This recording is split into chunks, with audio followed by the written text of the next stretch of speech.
The kid's laugh echoed off the break room's scratched tile floor. He was trying to figure out how to reset the stupid printer jam again. I'd shown him twice. I hadn't said anything yet because technically he was my trainee. He was just shadowing me, that's what they called it.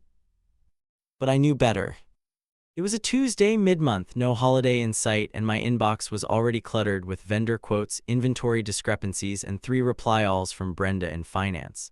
I was sipping lukewarm coffee from a chipped company mug, the one with Q3 Excellence Team, half rubbed off when Greg pulled me aside. Greg was my boss, direct manager, mid-40s, golf tan, the kind of guy who adjusted his wedding ring a lot but never mentioned his wife. Always just out of reach, like a hallway light you can't quite reach to unscrew.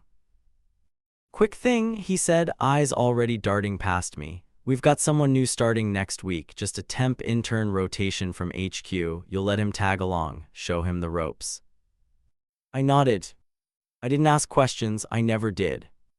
I'd been with the company 6 years, started right after my divorce, took a pay cut just to be closer to my daughter Lexi, who lived 4 zip codes over with her mom. I didn't complain. I took the early shifts. I covered for sick coworkers. I made myself useful. I worked in facilities operations, logistics, and resource management for a mid-sized warehouse that fed into a supply chain for restaurant equipment. It wasn't glamorous, but it was stable. Or at least I thought it was. The intern showed up 3 days later. His name was Cameron. Tall, nervous smile, smelled like detergent and Axe body spray. Called me sir even though I was maybe 12 years older. I didn't hate him. At first.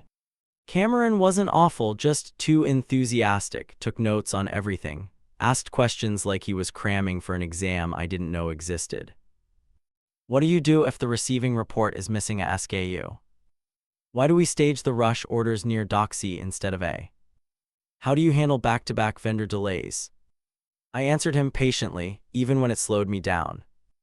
I didn't mind helping someone learn the job. What bothered me was that no one else seemed to be helping him. He wasn't rotating through finance or scheduling or procurement like the other interns usually did. He was always with me.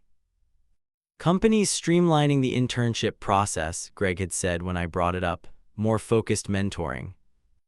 Bullshit. I didn't say that out loud though, just nodded like always. It was about 2 weeks in when the first real sign clicked into place. We were walking the back storage aisles doing a spot check on some bulk pallets of fry baskets when Cameron said, "So when do you, switch departments?" I blinked. "What do you mean?" He looked up from his notepad. "I mean, I thought you'd be promoted or rotated out or something. Usually when you train someone this in-depth, you're moving up, right?" I chuckled, but it didn't land. My mouth went dry. "Nope," I said. "Same desk, same email, same everything."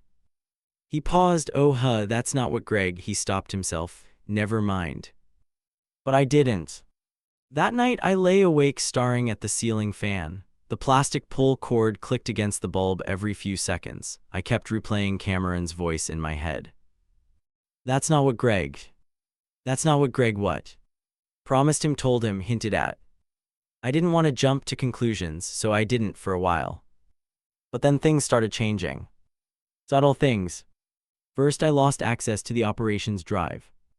Happened on a Monday morning. I clicked the folder I'd used every day for 5 years, purchase orders, templates, master schedules, and got a permission denied error.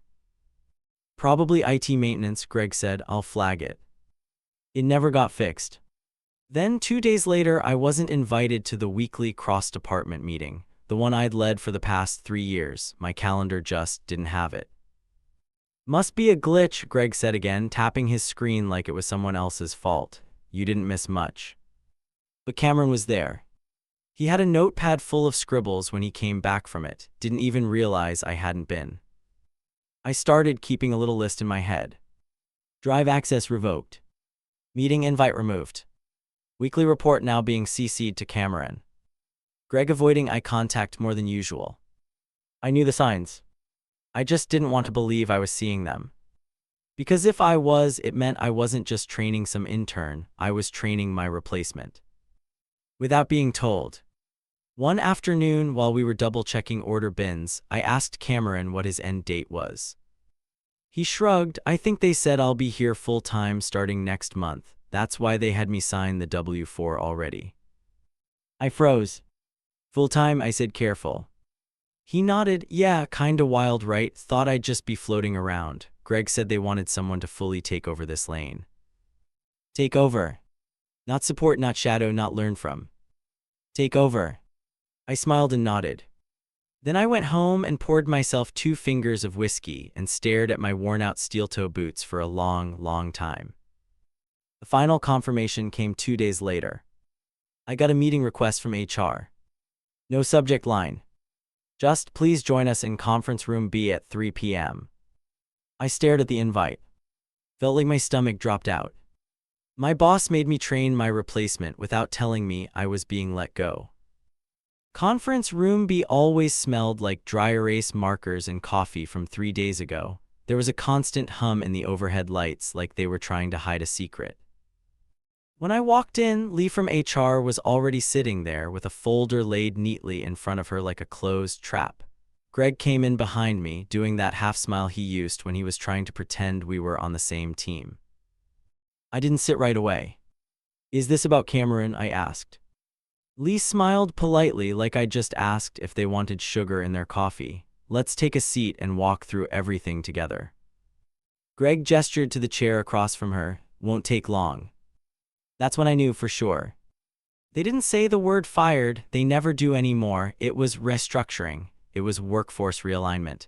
It was role redundancy in light of recent process optimizations.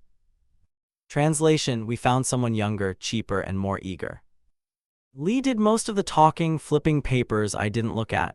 Severance, continuation of benefits for 60 days, a letter of recommendation should you choose to pursue other opportunities. I didn't even touch the pen.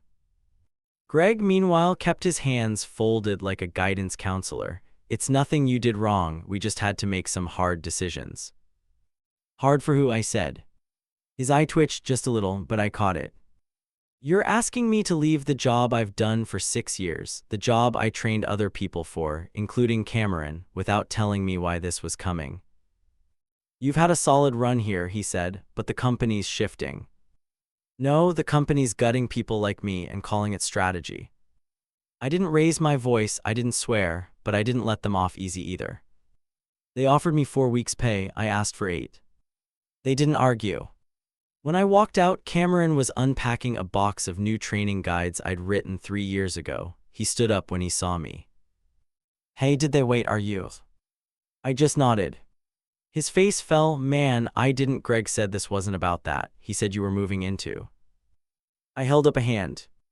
Don't, it's not your fault, you're just doing what you were asked. He looked like he wanted to say something else, but I walked past him before he could. If he wanted the job that badly, he could have it. I drove home in silence, no radio, just the ticking of my left turn signal I forgot to turn off for 3 intersections. The house was quiet when I got in. Lexi's sneakers were by the door, pink ones with glitter laces. She was with me that week. I dropped my work ID on the counter and stared at it. Little plastic rectangle with my face laminated onto it, back when I still looked like I had sleep in my life. I thought about what to tell her. Later that night, we were making frozen pizza together. She was 11, going on 17, always with something funny to say. Why are we having pizza on a Tuesday? She asked, sprinkling cheese unevenly on half the pie. Because your dad's making bold life decisions, I said. She blinked. What kind of decisions? The unemployed kind. She froze, cheese still clutched in her hand. Wait, did you get fired? Not exactly, more like replaced, gently, quietly, without anyone bothering to say it out loud. She looked at me the way only a daughter can when she doesn't know whether to laugh or hug you. Are we gonna be okay? I leaned down and kissed her forehead. Yeah, kiddo, we're gonna be okay, we've got pizza. Over the next few days, the reality started sinking in, not just the money, though that was real enough, but the routine. No more early alarms, no more clogged traffic, no more stop-hand chat with Pete in receiving about fantasy football, no more badge swipe at 7:03 a.m. It was like my body still thought it had a job, even if my brain didn't. I kept reaching for my work boots, kept checking my phone for work emails that wouldn't come. I sent out 3 resumes that week. 1 company responded with a "we'll keep your file on hand." 2 didn't respond at all. I was too old for the entry-level gigs, too narrowly experienced for the higher ones. A 6-year block of facilities operations doesn't exactly scream flexible and exciting on a resume. The world had moved on while I was being dependable. The severance came in. I paid 2 months ahead on rent, canceled streaming, paused Lexi's dance classes. She didn't complain, but I could tell it hit her. She tried to be grown up about it, even offered to sell her old iPad. That stung worse than the termination meeting. One afternoon, I got a call from a recruiter. He was peppy, said he found my profile on an old hearing site I'd forgotten I had. "Have you ever considered a position in senior warehouse optimization?" I asked where it was. "2 cities over," he said. "Commute might be long, but they're offering salary match plus a signing bonus." Would I be training anyone? He laughed. "Not unless you want to." I almost cried. I called Greg 2 weeks later, not for revenge, not to scream, just to hear what he'd say when he didn't expect me. He picked up on the 3rd ring. "Greg here." "Hey," I said, "it's me, Jonah." Pause. "Jonah, wow, how are you?" "Better," I said. "I've got an offer. Just wanted to say, next time you need someone to train their own replacement, maybe try being honest about it." He cleared his throat. "I didn't know how to tell you," he said eventually. "You didn't even try." He said nothing. I let the silence stretch. Then I hung up. My boss made me train my replacement without telling me I was being let go. The new job started on a gray Monday. The kind where the sky looks like wet concrete and nothing tastes quite right. I packed a simple lunch, turkey sandwich, apple, off-brand granola bar, and stared at it for a long time before even touching the door. The drive was just under an hour, far enough to feel like I was going somewhere different, close enough that I could still make it back to Lexi's school if she ever needed me. The place was cleaner, brighter. The lobby had one of those touchscreen check-in kiosks and real plants instead of plastic ones. I almost turned around and walked out. Then someone said my name. "Jonah Ferris." I turned. A woman in a navy blazer stepped forward, smiling like we hadn't both just met for the first time. "I'm Myra, ops supervisor. I'll be onboarding you today." Myra wasn't like Greg. For one, she listened, not the performative ma'am kind of listening, but real, head-tilted, pen-paused kind of listening. When she asked about my prior experience, she didn't just want the bullet points. She wanted stories. "What's something that went wrong in your last job that you learned from?" I almost laughed. "Do you want the safe answer or the honest one?" She raised an eyebrow. "Try me." So I told her not everything, but enough. The intern, the HR meeting, the gut punch of losing something you didn't even know you could lose like that.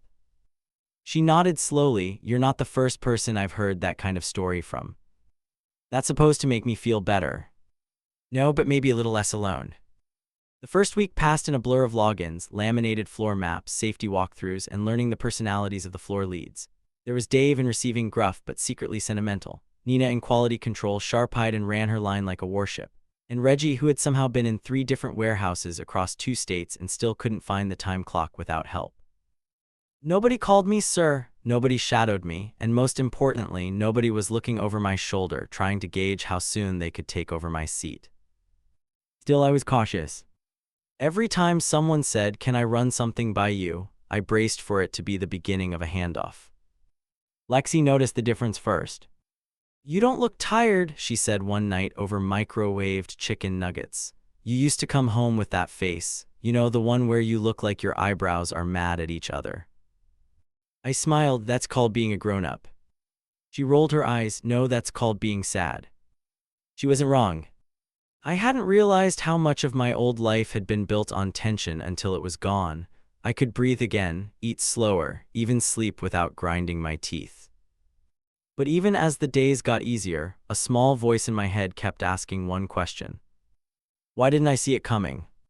One night I logged into my old email.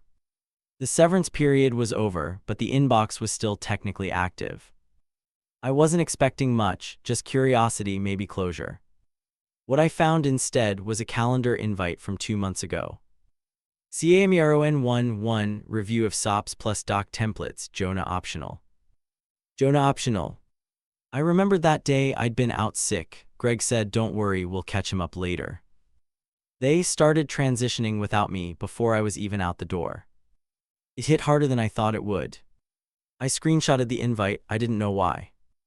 Maybe to remind myself, maybe to keep from second-guessing my anger, because sometimes when enough time passes, you start wondering if you overreacted, if you were being dramatic, if it really wasn't personal. But that invite was personal. It meant they knew, and still chose not to say a word. A month into the new job, Myra asked if I'd sit in on a strategy meeting. "Nothing heavy," she said, "just want your take on a new rollout plan. You've got practical sense, not just theory." The words caught me off guard. I wasn't used to being asked for input that actually mattered. The meeting wasn't flashy. A couple team leads, Myra and some guy from analytics who kept coughing into his elbow. They talked about optimizing the night shift workflow and how to reduce turnover in the picker team. Then Myra turned to me. "What do you think, Jonah?" And I spoke. Not like someone trying to protect his job. Not like someone reading from a manual. I spoke like someone who knew things. Because I did. After the meeting, she pulled me aside. "I'm not saying this officially yet," she said, "but we're looking at internal promotions. We've got a gap forming in ops planning. Your name came up." My gut clenched. "Are you training my replacement already?" I said, half joking. She frowned. "Not unless you're planning to leave." "I'm not." "Good, then don't flinch every time someone believes in you." That night, I sat with Lexi on the couch. She was watching some YouTube series about kids pulling pranks on their parents. Every few minutes, she'd glance over to make sure I was still watching with her. I reached over and ruffled her hair. She pretended to hate it, then leaned in anyway. I thought about what it meant to rebuild from a blind side. It wasn't just about getting a new job, it was about finding your own footing again, finding the difference between being useful and being used. Greg had trained me too, in a way. He taught me what not to tolerate. And I wasn't going to forget it. My boss made me train my replacement without telling me I was being let go. It was a Thursday morning when I saw Cameron again. I was picking up Lexi from her friend's birthday party at a family entertainment center, one of those loud, blinking chaos traps with laser tag, overpriced pizza, and 1,000 screaming kids bouncing off each other like atoms. I'd gotten there early, parked near the entrance, and was sipping lukewarm coffee from a paper cup when I saw him stepping out of a gray Civic 2 spaces down. "Cameron." Same nervous smile, same slouched shoulders, except now he looked tired. His eyes had the same dull weight mine used to carry at the end of a warehouse day. He looked like someone who'd been congratulated a little too much by people who never helped. He didn't see me at first. He was walking fast, like he was late for something or trying to avoid someone. When he finally caught my eye, he froze. I raised my cup. He raised a hand, hesitated, and then walked over. "Hey," he said, voice softer than I remembered. "Hey yourself." There was a long pause, the kind you can't fill with small talk because everything behind it is too big. He looked down at the sidewalk. "I didn't know you'd be here. I didn't know you'd still be at that job." His face tightened. "Yeah, about that." Another pause. "I left last week." I blinked. "You're kidding."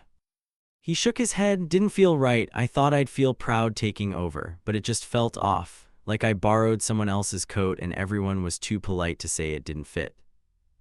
I didn't say anything. He kept talking. "They gave me your project folders, your drafts, your layouts, but none of the context, none of the care behind them. I kept trying to make it work like you did, but," he shrugged, "I wasn't you." I let out a breath I hadn't realized I'd been holding. "I never blamed you," I said. "You were just doing what they told you." I know, still felt wrong. He shoved his hands in his pockets.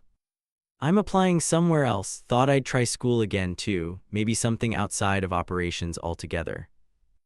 I nodded. "You'll figure it out," I said. Then, after a pause, "Just make sure next time you don't walk into someone else's seat unless they know they're leaving it." He winced but nodded. "Fair."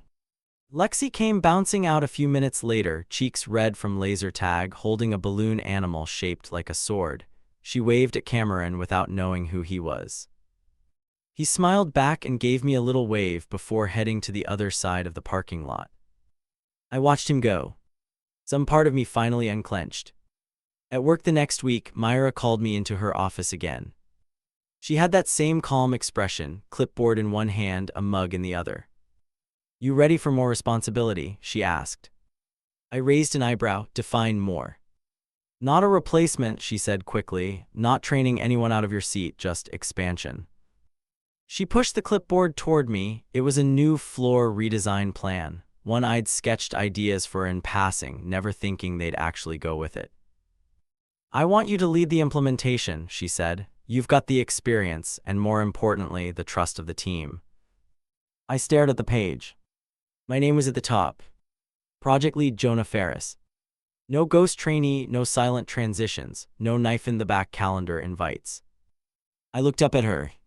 "You're sure?" Myra nodded. "You earned it." That night, I celebrated by making Lexi's favorite dinner, mac and cheese with hot dogs cut up into little wheels. Not fancy, but she danced in the kitchen like it was Christmas morning. While we ate, she asked, "So are you in charge now?" I smirked, "Not quite, but closer." She raised her juice box in a toast. "To Dad, king of forklifts and French fries." "Logistics," I said, laughing, "but sure, I'll take it." In the following weeks, I fell into something I hadn't felt in years: rhythm. Not the old grind, not the ghost-walking loop of my last job, but a new kind of rhythm. Meetings with purpose, feedback that mattered, ideas that didn't get filed in a drawer and forgotten. Reggie started asking me for advice. Nina trusted me with her team's timelines. Even Dave, the grumpy one, called me boss once and then coughed to cover it up. But it was Lexi who gave me the real promotion. One night out of nowhere, she said, "I like this version of you better." I looked up from the sink where I was rinsing a stubborn casserole dish. "This version?" "Yeah, the one that smiles more. You didn't do that before." I dried my hands and walked over. "Thanks, kiddo, I like him better too." Then came the email. From Greg. Subject: touching base. I stared at it. It was short, just a few lines. Said he'd heard I landed on my feet. Said he was glad things worked out. Then came the part that made my stomach turn. "Wondering if you'd be open to a freelance consult. Some things aren't running as smoothly now, and your insight could really help." I read it twice. Then again. Then I closed the laptop. Didn't reply. Didn't need to. Because some doors stay closed for a reason. My boss made me train my replacement without telling me I was being let go. The message from Greg sat unread in my inbox for 2 days. Well, unreplied, not unread. I read it 3 times the first night, twice the next morning, and once more after lunch that Friday, like it might magically change tone if I stared at it hard enough. I even hovered my cursor over reply. But I didn't click. It wasn't about pride or revenge or proving anything. It was about peace and knowing that once you've pulled a knife out of your back, you don't hand it back to the same person just because they suddenly need your help. I left the email where it belonged. Buried.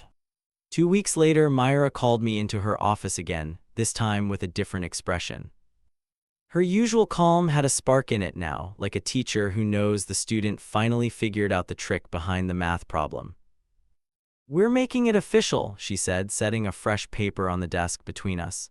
"Ops planning lead, title bump, pay bump, comes with some headaches, sure, but I've seen what you do when people try to undercut you. I figure you've earned the keys."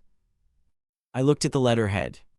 There was my name in bold, no asterisks, no acting prefix, no fine print. "I'm not training a backup secretly in the wings, am I?" I said, half joking. She smiled. "Only if you want to, but it'll be on your terms." I signed it before I could second guess. It didn't feel like a restart, it felt like a reclamation. That night, I sat out on the front steps with a cold soda while Lexi roller skated in a crooked circle around the driveway, arms out like an airplane. The early evening light stretched everything soft and gold, like the world was exhaling. She coasted over and plopped down beside me. "You look like you just passed a test," she said. "I did." She grinned. "Was it hard?" "Yeah," I said, "but not impossible." She nodded like she understood more than she probably did. And maybe she did. A few days later, I found something at the bottom of my closet, my old steel-toed boots from the last job. They were dusty, frayed at the laces, and still had a bit of dried packing tape stuck to the toe from some rushed December inventory count. I almost threw them away. But instead I boxed them up. Not as a keepsake. As a reminder that loyalty to a company isn't the same as loyalty to yourself. That training someone is an act of trust, and if it's weaponized behind your back, you owe it to yourself to walk forward, not look back. Months passed. The new role stretched me in good ways: team meetings, vendor calls, system revamps, a surprise forklift certification session where Reggie nearly drove into a pallet of foam containers and blamed it on a weird glare. Every once in a while, I'd hear about Greg. Word floated around that he'd lost 2 more ops leads, that his department had a revolving door problem, that Cameron wasn't the only one who'd left. I didn't gloat. I didn't reach out. I didn't need to. My revenge wasn't dramatic. It was waking up with purpose. It was being the one not looking over my shoulder. Lexi and I got into a rhythm of Friday nights at home, rotating movie picks, burnt popcorn, and her gradually winning me over to ridiculous animated shows I pretended not to enjoy. One night out of the blue, she asked, "Do you think they miss you from the old job?" I thought about it. About Cameron, about the reports I'd built, about the people who'd smiled at me for years, then stood silently when I was walked out. Maybe, I said, maybe not. She nodded, swinging her legs over the couch. But I don't, I added. And that was true. I never answered Greg's email. Didn't forward it, didn't delete it. Just left it there, a fossil.